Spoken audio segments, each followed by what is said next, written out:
Hello, ഇന്ന് നമുക്ക് tasty ഹെൽത്തിയുമായ ഒരു ബീറ്റ്റൂട്ട് തോരനായാലോ.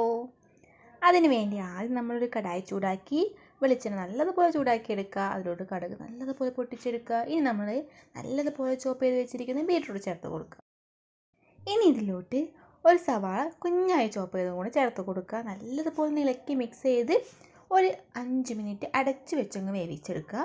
അപ്പോൾ ഇതിലോട്ട് നമ്മൾ പച്ചമുളകും ആവശ്യത്തിന് ഉപ്പൊക്കെ ഒന്ന് ചേർത്ത് കൊടുക്കണേ.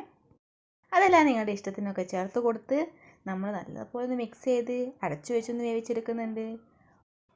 ഒരു 5 മിനിറ്റ് കഴിഞ്ഞ് തുറന്ന് അതിലോട്ട് തേങ്ങ ചിരകിയതങ്ങ് ചേർത്ത് കൊടുക്കുക. എന്നിട്ട് നല്ലതുപോലെ ഒന്ന് മിക്സ് ചെയ്ത് കൊടുക്കുക. വീണ്ടും ഒരു 2 മിനിറ്റ് ഒന്ന് അടച്ചു വെച്ചൊന്ന് വേവിച്ചെടുക്കുക. അതിനുശേഷം ഇച്ചിരി കറിവേപ്പിലയൊക്കെ ഇട്ട് നല്ലതുപോലെ മിക്സ് ചെയ്യുക. അങ്ങനെ നമ്മുടെ ടേസ്റ്റിയും ഹെൽത്തിയുമായ ബീറ്റ്റൂട്ട് തോരൻ ഇവിടെ റെഡി ആയിരിക്കുകയാണ്. ഇതുപോലുള്ള റെസിപ്പിക്കായി ആദ്യം സബ്സ്ക്രൈബ് ചെയ്ത് ഡീറ്റെയിൽ വീഡിയോ കാണൂ.